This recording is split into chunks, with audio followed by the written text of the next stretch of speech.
नमस्कार, मंत्रा ट्यूटोरियल्स के online platform में आप सभी का स्वागत है। मंत्रा ट्यूटोरियल्स के कायरा पब्लिकेशन की तरफ से बहुत ही शानदार और विश्वसनीय पुस्तक छत्तीसगढ़ बृहद अध्ययन, जो सीजीपीएससी सीजी व्यापम के नवीनतम पैटर्न पर आधारित छत्तीसगढ़ विषय की एकमात्र पुस्तक है। यह 4 भाग में उपलब्ध है। पहले भाग में आप देखोगे छत्तीसगढ़ का सामान्य परिचय, छत्तीसगढ़ का भूगोल। दूसरे पार्ट में छत्तीसगढ़ का संपूर्ण इतिहास। तीसरे पार्ट में छत्तीसगढ़ की कला संस्कृति जनजाति पर्यटन स्थल। चौथे भाग में छत्तीसगढ़ की विधायिका कार्यपालिका न्यायपालिका स्थानीय शासन व्यवस्था खेल जिला दर्शन और आर्थिक सर्वेक्षण देखने को मिलेगा। आज हम पहले पार्ट से, क्योंकि अभी हाल ही में सीजीपीएससी प्री का जो एग्जाम हुआ था उसमें 45 प्लस क्वेश्चन डायरेक्ट इस पुस्तक से सीधे तौर पे आए थे, तो उन्हीं प्रश्नों को आज हम उन्हीं प्रश्नों का चर्चा करेंगे और पहले पार्ट से आए हुए सबसे पहले प्रश्नों को हम आज देखेंगे। क्रम से चारों पार्ट से आए हुए प्रश्नों को देखेंगे। सबसे पहले पार्ट से आए हुए प्रश्नों की हम आज चर्चा करेंगे। देखिए, ये प्रश्न पूछा गया था। देखिए, प्रश्न है खुरिया पठार में स्थित सबसे ऊंची चोटी है। क्या क्वेश्चन है? खुरिया पठार में स्थित सबसे ऊंची चोटी है। पहला क्या है? पेंड्रा पाट, बिरजुड्डी, भंवर पहाड़, तेंदुपाट। ये जो प्रश्न आया हुआ है सीजीपीएससी प्री में, ये जो प्रश्न है इसका डायरेक्ट आंसर हमारे पुस्तक में दिया हुआ है पार्ट 1 पेज नंबर 105 में। आप इधर देख सकते हैं। ये बिरजुड्डी के बारे में बताया गया है। इसकी ऊंचाई कितनी है? 1123.5। कभी कभी मेंशन किसी दूसरे पुस्तक में नहीं मिलेगा, लेकिन हमारी पुस्तक एकदम ऑथेंटिक है। यहाँ पर आपको हर चीज देखने को मिलेगा। 1123.5। अगर ये दोनों का कंपेयर किया जाए तो 15 पार्ट 1123 मीटर है और ये है 1123.5। डिफरेंस केवल 0.5 का है। ठीक है, तो हमारी पुस्तक में एक एक चीज को ध्यान में रख कर बनाया गया है, इसीलिए इसमें आपको गलत होने की संभावना बिल्कुल नहीं है। ठीक है, तो 1123.5। चलिए अगला क्वेश्चन देखते हैं। तो ये आपको मेंशन किया गया है कि कहां पर किस पेज नंबर में ये क्वेश्चन से संबंधित आपको आंसर मिलेगा, और वो भी विस्तार रूप से मिलेगा। अगला क्वेश्चन देखते हैं। छत्तीसगढ़ में गार्नेट खनिज निम्नलिखित जिलों में कहां पाया जाता है? पहला है गरियाबंद जसपुर बीजापुर, बी है बलरामपुर सरगुजा महासमुंद, सी है रायगढ़ कोरिया कोरबा, डी है मुंगेली सुकमा और कोंडागांव। ठीक है, अब ये इसके बारे में कहां बताया गया? पार्ट 1 के पेज नंबर 497। आप इधर देखेंगे, आपको दिख जाएगा, और आपकी सहूलियत के लिए रेड कलर से इसको ब्रैकेट में कर दिया गया। तो आप देख सकते हैं छत्तीसगढ़ में गार्नेट की प्राप्ति जसपुर, गरियाबंद और बीजापुर कहां कहां होती है, ये पूरा डिटेल आपके सामने लिखा गया है। ठीक है, तो लगभग सबको इस पुस्तक में कवर किया गया है। अगला क्वेश्चन है, पेंड्रा पठार कहां स्थित है? पहला है हसदेव मांड बेसिन के मध्य, लोरमी हसदेव बेसिन के मध्य, महानदी पार का मैदान, शिवनाथ पार का मैदान। अब इसके बारे में डिटेल दिया है पार्ट 1 पेज नंबर 114 में। आप देख सकते हैं इधर हमारे पुस्तक के, इसमें डायरेक्ट आपको आंसर देखने को मिल जाएगा। आप देखिए, यहां पर रेड कलर के ब्रैकेट में दिया हुआ है लोरमी का पठार हसदो बेसिन के मध्य पेंड्रा का पठार है। तो ये डायरेक्ट आंसर आपको इसमें से देखने को मिलेगा। चलिए अगला क्वेश्चन देखते हैं। देखिए अगला क्वेश्चन है, खारून नदी से संबंधित निम्नलिखित में से कौन सा कथन सही है? पहला है यह दुर्ग जिले की महत्वपूर्ण नदी है, इसका उद्गम चौराहा नाला के पेटेचुआ से हुआ है।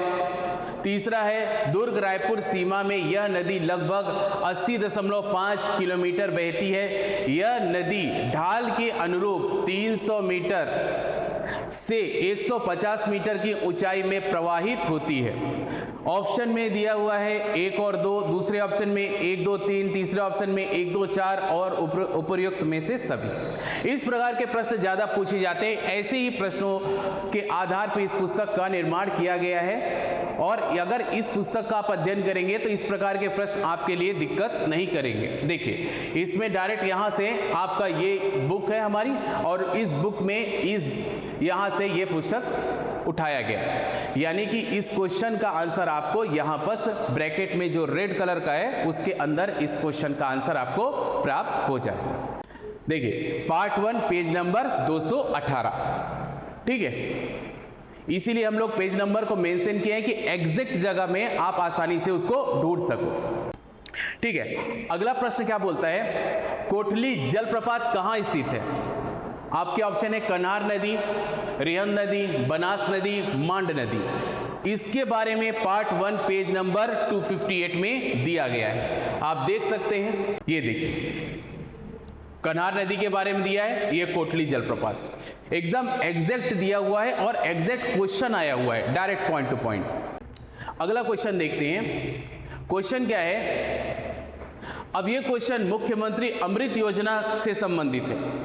ऑप्शन में क्या क्या है, यह योजना वर्ष 2016 से संचालित है, यह योजना पायलट प्रोजेक्ट के रूप में कबीरधाम एवं बस्तर जिले में संचालित है, इस योजना के तहत सुगंधित सोया दूध प्रदान किया जाता है, यह योजना पायलट प्रोजेक्ट के लिए चुने गए जिलों के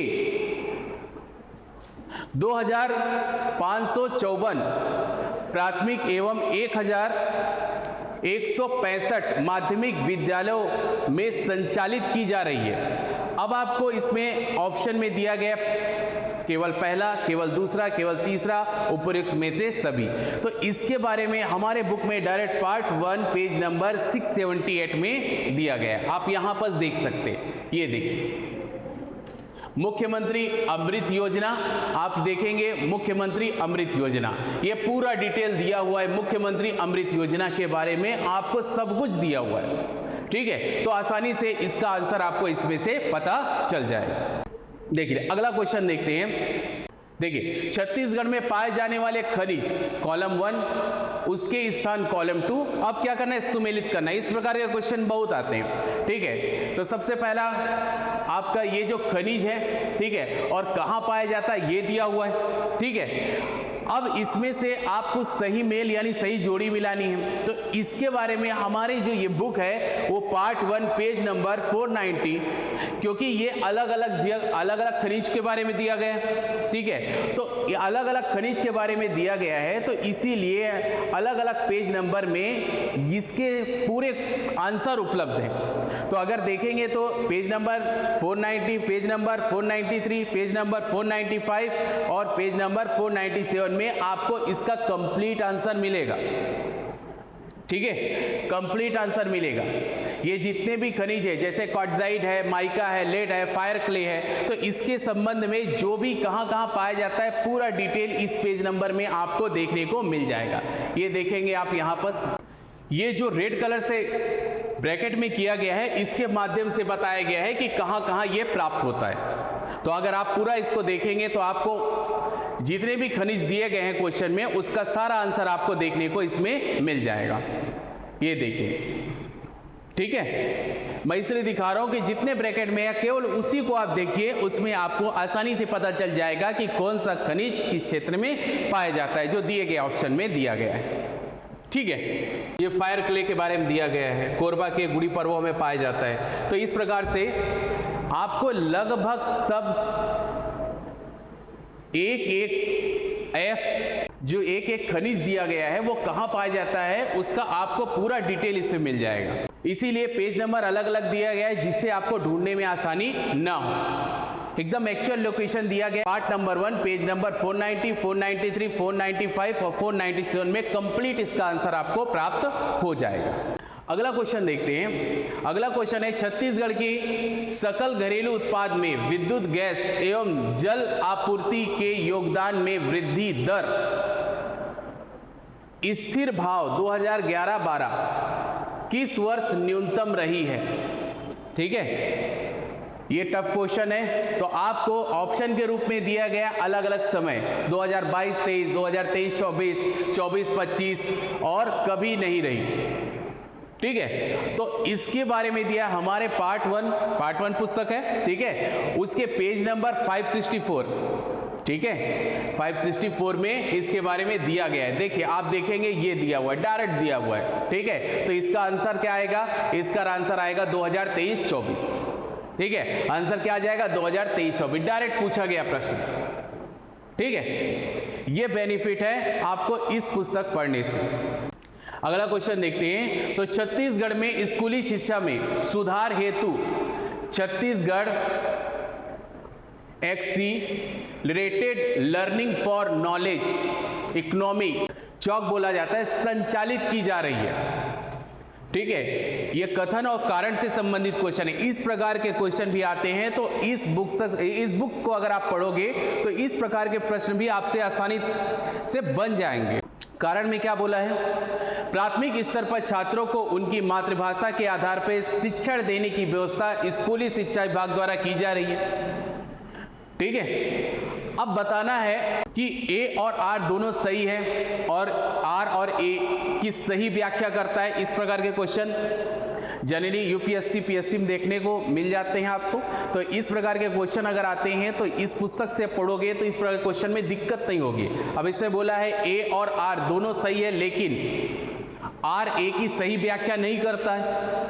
ए सही है लेकिन आर गलत है, ए गलत है, आर सही है। तो इस प्रकार के क्वेश्चन, ठीक है, आपको देखना है पार्ट 1 पेज नंबर 668। ठीक है, अब अगर देखोगे यहां पर तो आपको इसके बारे में डिटेल मिल जाएगा।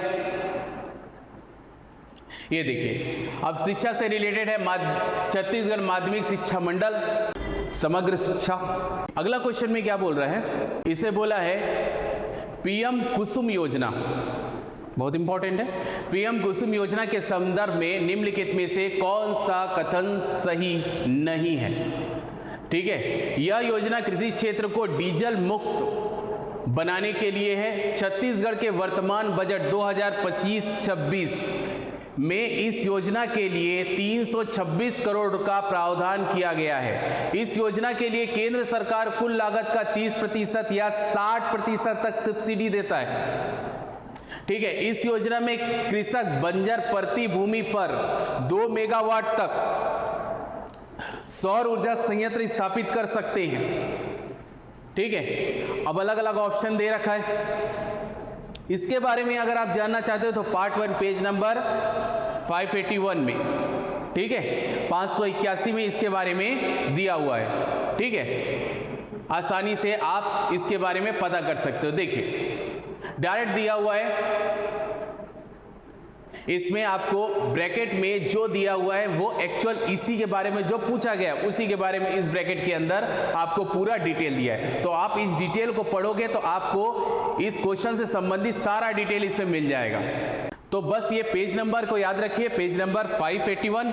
और आप अगर इस पुस्तक का अध्ययन करते हैं तो इस पुस्तक में इससे रिलेटेड सारी जानकारी आपके पास उपलब्ध हो जाएगी। अगला क्वेश्चन देखते हैं। छत्तीसगढ़ के निम्न वर्षा क्षेत्र के संबंध में कौन सा कथन सही नहीं है? पहला क्या है? निम्न वर्षा क्षेत्र में 1300 से 1400 मिलीमीटर वर्षा होती है। दूसरा है उत्तर पूर्वी बघेलखंड का अधिकांश भाग तथा महानदी बेसिन का मध्य भाग इसमें सम्मिलित नहीं है। तीसरा है महानदी बेसिन के मध्य भाग में शिवनाथ पार के मैदान महानदी शिवनाथ दोआब क्षेत्र किसे कहते हैं? दो नदियों के मध्य का क्षेत्र जो बहुत ज्यादा उपजाऊ रहता है, तथा हसदेव एवं अरपा नदियों की निचली घाटियों में 1100 मिलीमीटर से 1200 मिलीमीटर के मध्य वर्षा होती है। छत्तीसगढ़ में निम्न वर्षा राज्य के 3 पूर्वी भागों में होती है। अब इसमें ऑप्शन दे रखे हैं, पहला में 1 है, 2 और 3 है, तीसरे में 1, 2, 4 है और उपरोक्त में सभी है।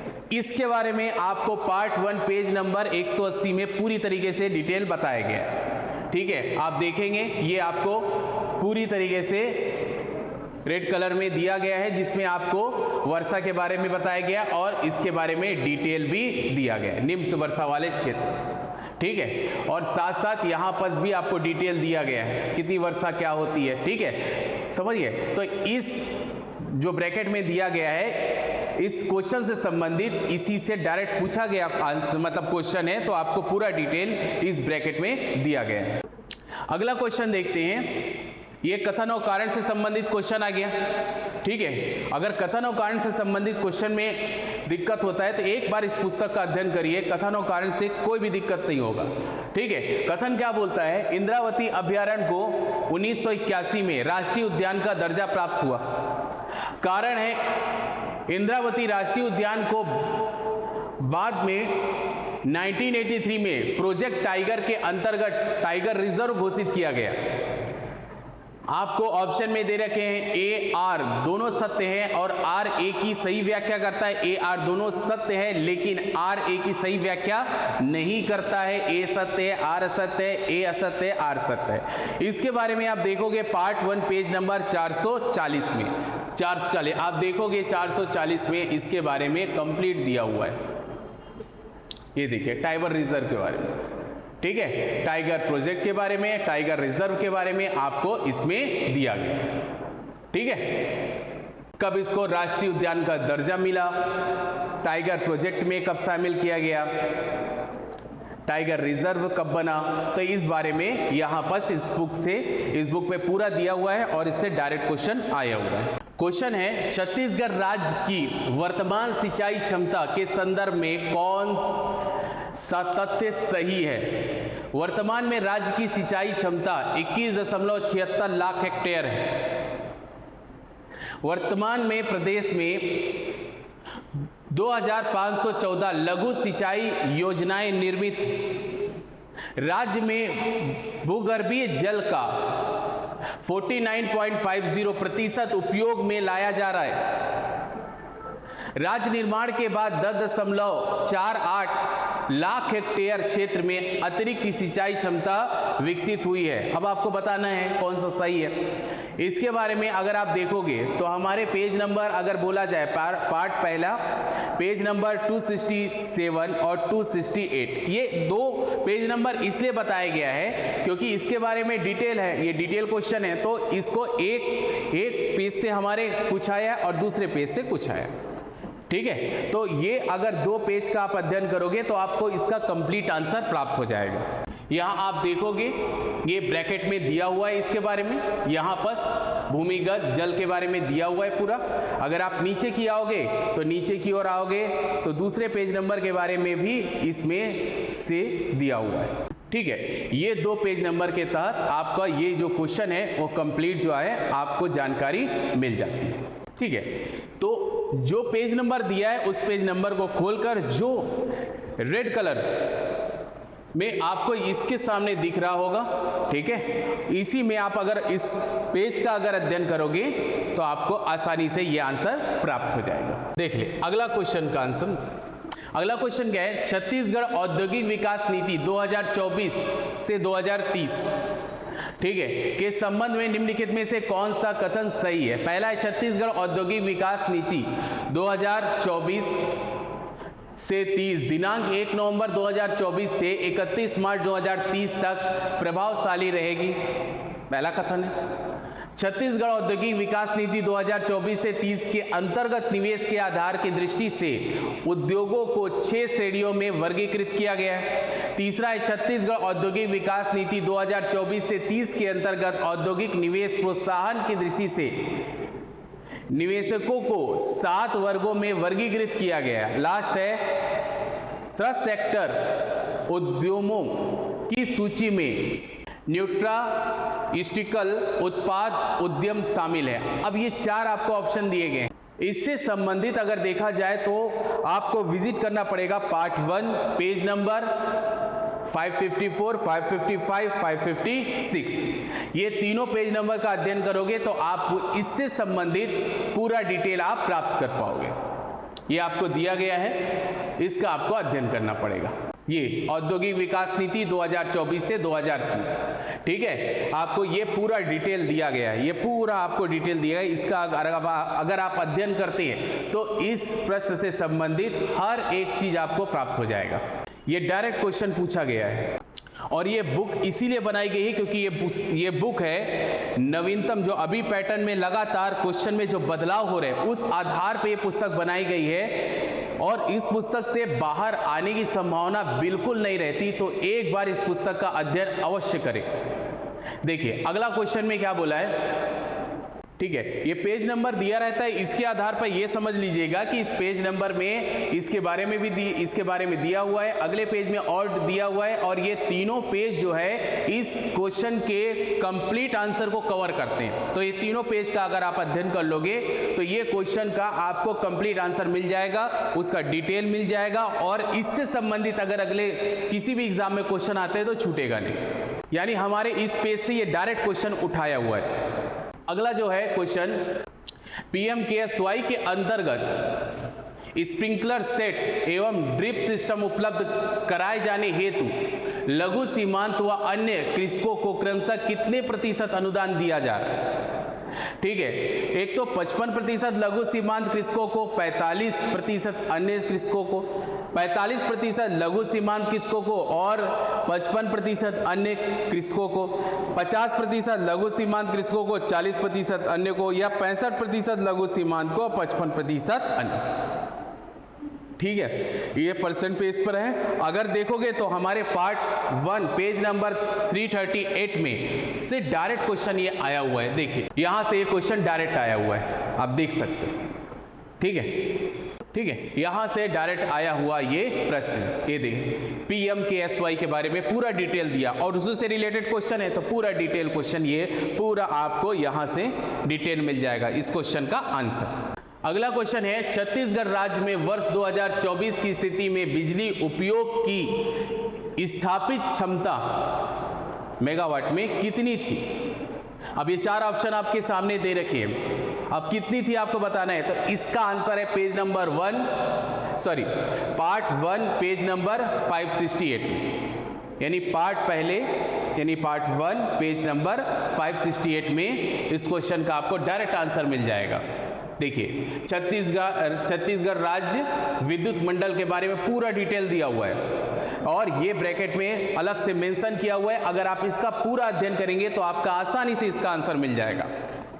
ठीक है, तो ये पार्ट 1 पेज नंबर 568 में इसका आंसर मेंशन है, इसीलिए डायरेक्ट पूछा गया प्रश्न सीधे तौर पे। अगला देखते हैं, छत्तीसगढ़ में शुष्क साल वन के बारे में निम्नलिखित में से कौन सा कथन सही है?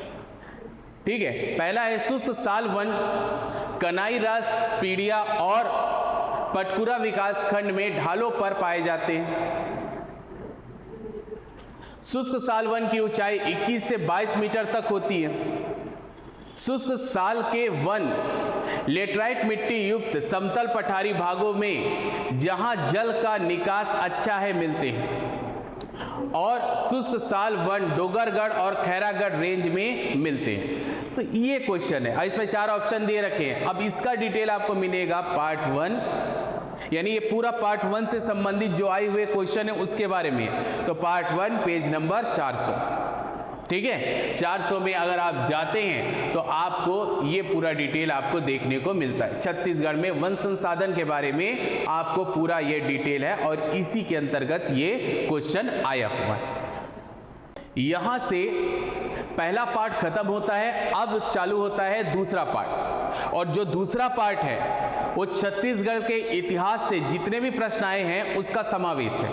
आपके CGPSC प्री का जो अभी एग्जाम हुआ है उसमें इतिहास से संबंधित जितने भी प्रश्न आए हैं अब वो दूसरे पार्ट में हम उसका क्या करेंगे, अध्ययन करेंगे। ठीक है, और हम बताएंगे कि कौन से हमारे पुस्तक से कहां से डायरेक्ट क्वेश्चन उठाया गया है। पहला देखिए क्वेश्चन है, छत्तीसगढ़ में मराठा शासन काल के संबंध में निम्नलिखित में से कौन सा कथन सही है? छत्तीसगढ़ में मराठा शासन काल में हलों की संख्या के आधार पर किसानों पर कर निर्धारण किया जाता था। मराठा शासन काल में भूमि माप कर उसके अनुसार कर निर्धारण की व्यवस्था थी। मराठा शासन काल में कर वसूली नगद राशि में की जाती थी। मराठा शासन काल में अनाज की बिक्री का उचित प्रबंध था। अब आपको ऑप्शन दिए रखा है। अब इसमें आपको पार्ट 2 में जाना है। पार्ट 2 में क्या है? छत्तीसगढ़ का संपूर्ण इतिहास। पार्ट 2 में पेज नंबर 313। किसमें जाना है? 313 में, याद रखिएगा। ये आपको पूरा यहाँ पर मराठा कालीन प्रमुख कर के बारे में, टैक्स के बारे में पूरा तरीके से बताया गया है। ठीक है, तो अगर आप इसका अध्ययन करेंगे तो आसानी से इस क्वेश्चन का पूरा डिटेल आपको मिल जाएगा और यहीं से डायरेक्ट क्वेश्चन ये पूछा गया है। देखिए, रायपुर के किस होटल में रायपुर षड्यंत्र केस की योजना बनाई गई थी? Imperial hotel, new India hotel, Raj hotel या ओरिएंटल होटल? ठीक है, ये उठाया गया पार्ट 2, यानी जो पार्ट 2 पढ़ी रहे। ठीक है, पेज नंबर 436, पेज नंबर 436 आप देखोगे ये पूरा डिटेल आपको दिया गया है। ये डिटेल अगर आप पढ़ोगे तो आसानी से पता चल जाएगा कि ओरिएंटल होटल, आपका आंसर क्या आएगा? Oriental hotel. ठीक, अगला है, बिंबाजी की मृत्यु पर रतनपुर की जनता काफी दुखी थी। इसका उल्लेख किस विदेशी यात्री ने किया था? कोलब्रुक, जॉर्ज फोस्टर, हेनसॉन्ग और ब्लंट। ठीक है, अब इसके बारे में जानकारी कहां दी है? पेज नंबर 282 में, पार्ट 2 के पेज नंबर 282 में इसके बारे में जानकारी आपको देखने को मिल जाएगी। ये छत्तीसगढ़ के मराठा शासन, ठीक है, ये पूरा डिटेल है। बिंबाजी की मृत्यु जब हुई तो क्या हुआ, उसके बारे में सबसे पहले किसने बनाया? जो आंसर आएगा क्या है? कोलब्रुक। ठीक है, तो ये पूरा दिया हुआ है। देखिए, अलग से मेंशन किया है, बिंबाजी की मृत्यु के बारे में डिटेल दिया हुआ है, तो यहां से डायरेक्ट प्रश्न उठाया हुआ है। ठीक है, अगला क्वेश्चन है, वीवी गिरी किस आंदोलन के समय राजनांदगांव आए थे? प्रथम मिल मजदूर आंदोलन, द्वितीय मिल मजदूर आंदोलन, तृतीय मिल मजदूर आंदोलन या भारत छोड़ो आंदोलन? ठीक है, ये कहां है? पेज नंबर 365 में है, पार्ट 2 पेज नंबर 365 में आप देखोगे, यहां पर। ठीक है, ये देखिए पूरा दिया हुआ है। प्रथम बीएनसी मिल मजदूर आंदोलन कब हुआ था? 1920। और उसमें क्या जो घटनाक्रम घटित हुई है उसके बारे में पूरा डिटेल दिए थे कि इसमें कौन आए थे, ये पूरा आपको डिटेल देखने को मिलेगा। यहां से डायरेक्ट क्वेश्चन उठाया हुआ है। अगला है, बेगार प्रथा के खिलाफ छत्तीसगढ़ के किस रियासत में प्रथम बगावत हुई थी? रायगढ़, राजनांदगांव, छुई खदान, बस्तर? ये part 2 page number 421, sorry part 2 page number 428 में। ठीक है, तो पार्ट 2 पेज नंबर 428 में इसके बारे में आपको डिटेल देखने को मिलेगा, ये पूरा डिटेल। देखिए, बेगार विरोधी आंदोलन कब हुआ था? 1879-80 के बीच हुआ था। स्थान है राजनांदगांव, तो आपका आंसर क्या आएगा? राजनांदगांव। ठीक है, तो यहां से डायरेक्ट उठाया हुआ प्रश्न है। छोटा गया था तो आपको स्पष्ट दिखेगा। बेगार विरोधी आंदोलन स्थान कहाँ है? राजनांदगांव। ठीक है, तो यहां से डायरेक्ट क्वेश्चन उठाया है। अगला क्वेश्चन यह है, 1918 में हुए उराव बगावत के समय सरगुजा रियासत के शासक कौन थे? शिवराज सिंह, अजीत सिंह, रामानुज शरण, इंद्र प्रताप शरण? अब ये है पार्ट 2 पेज नंबर 469। अगर आप देखोगे तो यहां पर पूरा आपको दिया हुआ है, ये देखिए। ठीक है, ये पूरा डिटेल दिया हुआ है। ठीक है, इसमें आपको आसानी से इस क्वेश्चन का पूरा डिटेल मिल जाएगा। ठीक है, यही से डायरेक्ट उठाया हुआ प्रश्न है। अगला क्वेश्चन है, छत्तीसगढ़ के पांडु वंश के शासन के संबंध में निम्नलिखित में से कौन सा कथन सही नहीं है? पहला है, सरबपुरी राजवंश की सत्ता समाप्त होने के पश्चात पांडु वंश ने अपना राज्य दक्षिण कोसल में स्थापित किया। हर्षगुप्त को परम महेश्वर कहा गया। हर्षगुप्त के शासन काल में राजधानी सिरपुर में विष्णु मंदिर का निर्माण किया गया। तिवर देव के पश्चात हर्षगुप्त और चंद्रगुप्त ने क्रमशः शासन किया। अब यहाँ पर 4 आपके क्या ऑप्शन है और इस क्वेश्चन का डिटेल हमारे पुस्तक के पार्ट 2 पेज नंबर 151, 156, 157 में। ये 3 पेज नंबर इसलिए दिया गया है क्योंकि ये 3 पेज नंबर में आपको इस क्वेश्चन का पूरा कंप्लीट डिटेल मिल जाए, ठीक है, इसीलिए पूरा कंप्लीट, थोड़ा बहुत नहीं पूरा डिटेल, इसीलिए हम लोगों ने अलग अलग पेज नंबर आपको शो किया है। ये देखिए यहां से अगर आप देखोगे तो ये पूरा डिटेल मिल जाएगा आपको। ये देखिए दक्षिण कौशल के पांडु वंश के बारे में पूरा डिटेल यहां पर आपको देखने को मिल जाएगा। आगे चलेंगे तो यहां पर आपको पांडु वंश के बारे में और जानकारी मिल जाएगा, यानी कि जो जो उसमें आपके ऑप्शन में दिए गए सारे ऑप्शन के बारे में डिटेल यहां पर आपको मिल जाएगा। केवल आपको पेज नंबर विजिट करना है, पेज नंबर क्या करना है, विजिट करना है।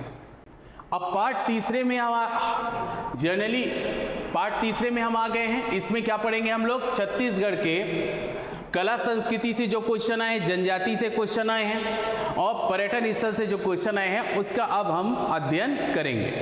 देखिए पहला है छत्तीसगढ़ में खीर जैसा व्यंजन है, ठीक है, 4 ऑप्शन आपके दे रखे, लीमड़ है, खुरमी है,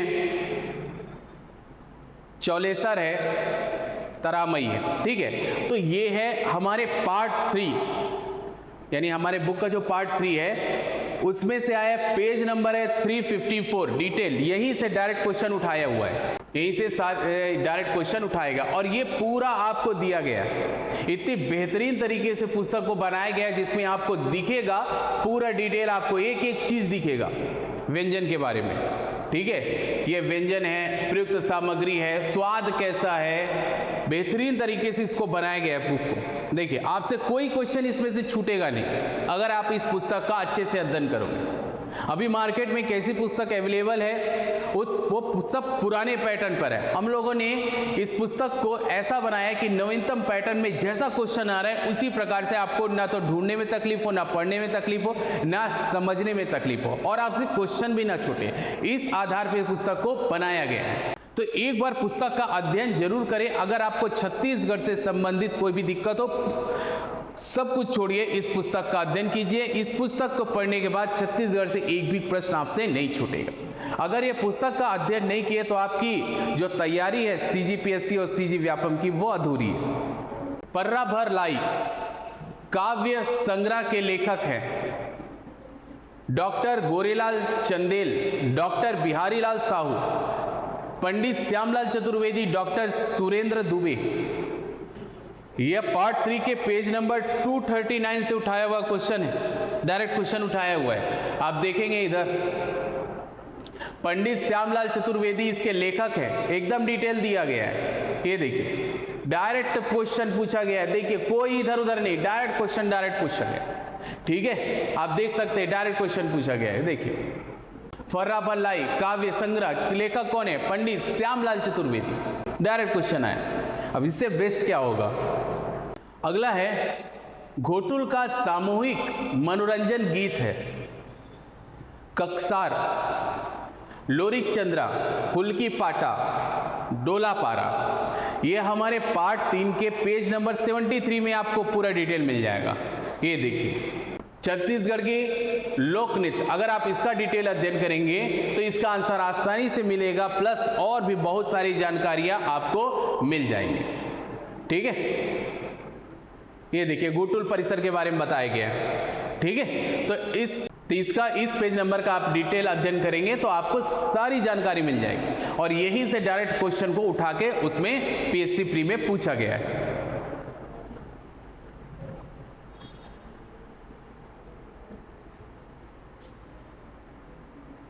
इसीलिए 4 पार्ट में इस पुस्तक को विभाजित किया गया है, ठीक है, और 4 पार्ट में लगभग सब कुछ इसमें समाहित किया गया है।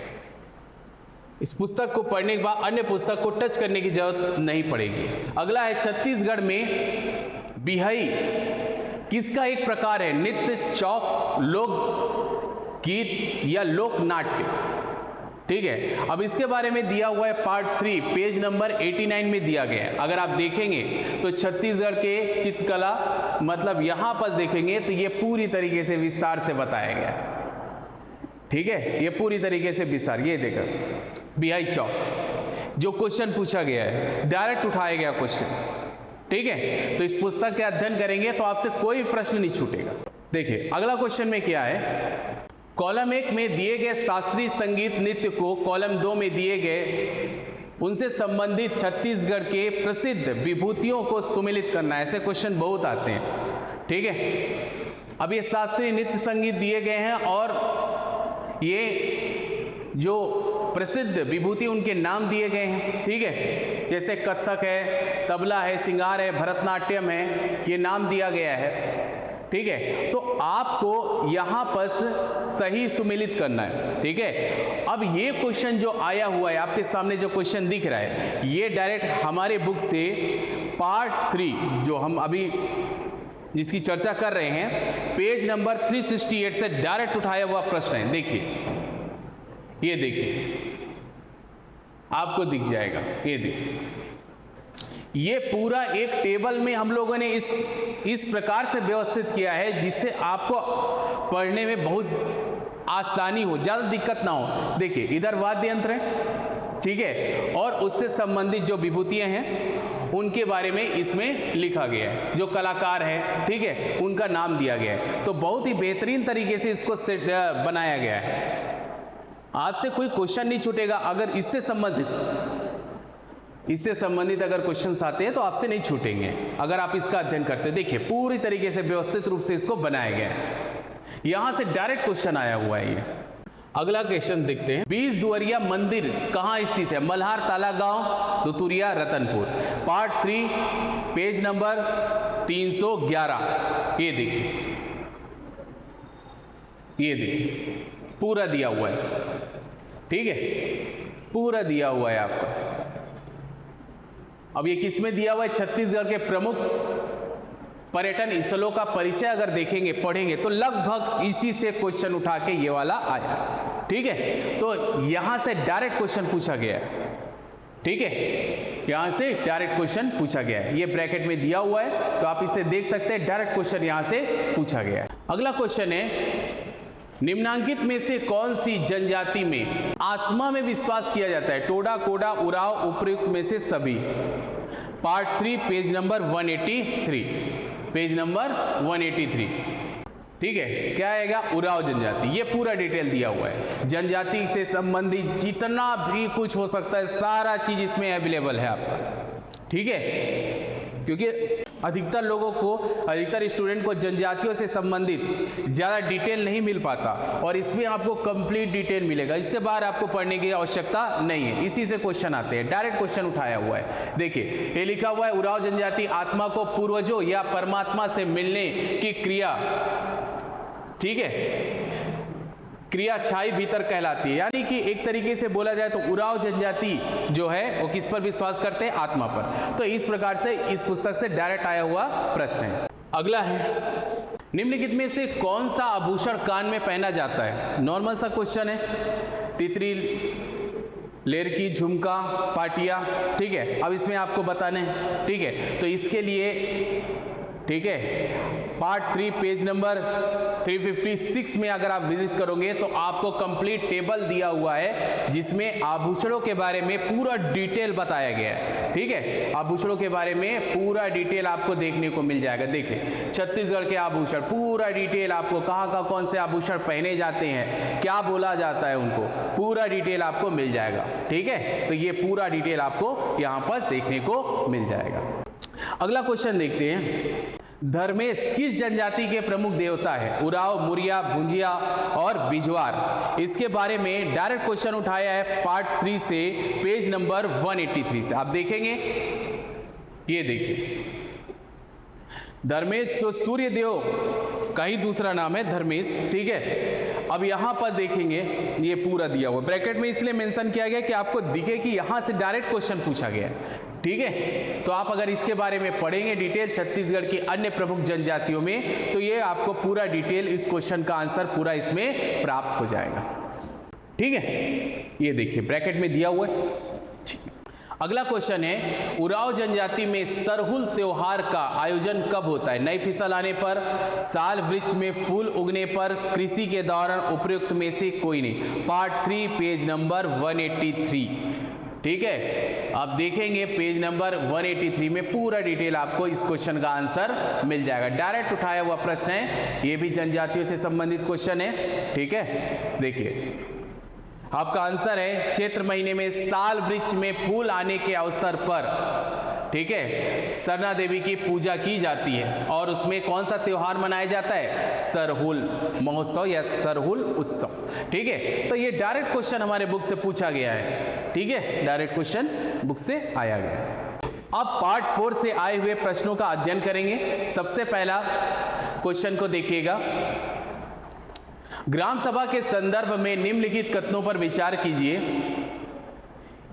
इसमें से जो प्रश्न आते हैं वो बड़े डिटेल आते हैं और इसकी सबसे अच्छी बेस्ट अगर आप तैयारी करना चाहते हो तो इस पुस्तक का अध्ययन अवश्य कीजिएगा।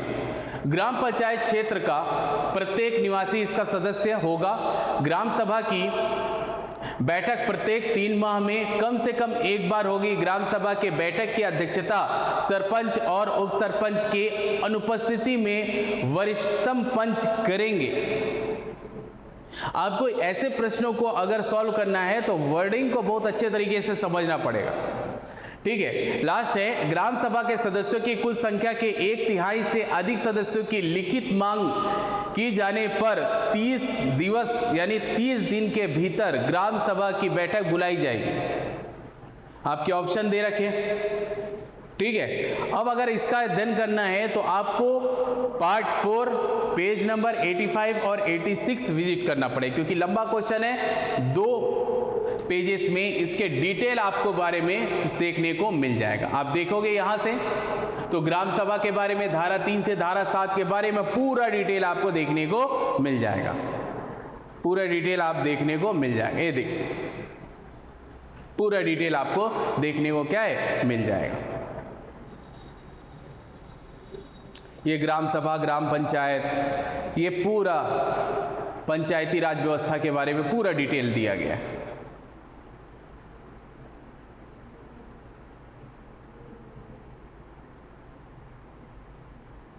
तो पेज नंबर के माध्यम से आप चेक भी कर सकते हैं। ठीक है, अगला क्वेश्चन है, भारत के संविधान में नगर पंचायत का उल्लेख है। अब ये 4 ऑप्शन दे रखे।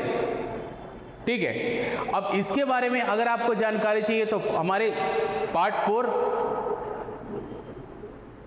पेज नंबर जाना है 183 में, पेज नंबर 183। अगर 183 में जाओगे तो आपको पूरा डिटेल इसके बारे में आपको प्राप्त हो जाएगा। ये देखिए, ठीक है, ये पूरा डिटेल आपको दिया गया, यानी इससे बाहर नहीं आता। ये देखिए ब्रैकेट में दिया गया, यानी कि इसी से डायरेक्ट उठाया हुआ क्वेश्चन, इसी से डायरेक्ट उठाया हुआ क्वेश्चन।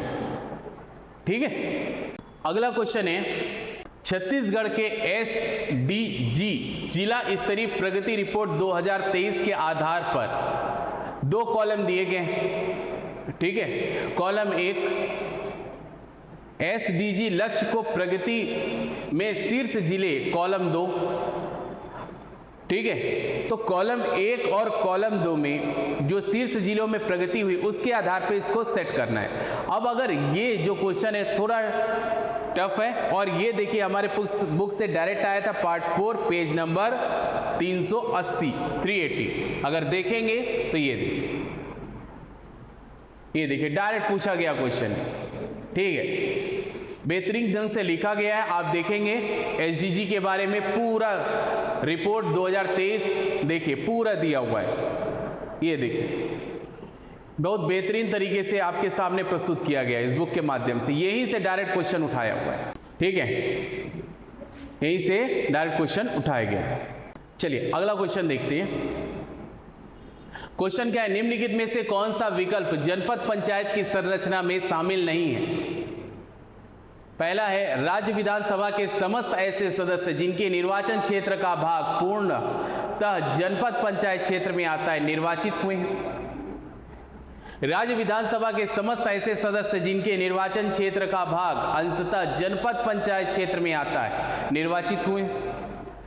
जनपद पंचायत के प्रादेशिक क्षेत्र के सरपंचों का एक पंचमास यानी 1/5 चक्रानुक्रम में से 1 वर्ष की काल अवधि के लिए जैसा विहित प्राधिकारी द्वारा लाट निकालकर अवधारित किए जाए। लास्ट है लोकसभा के निर्वाचित सदस्य जिनका निर्वाचन क्षेत्र का भाग जनपद पंचायत क्षेत्र में पूर्णतः या अंशतः आता है। ठीक है।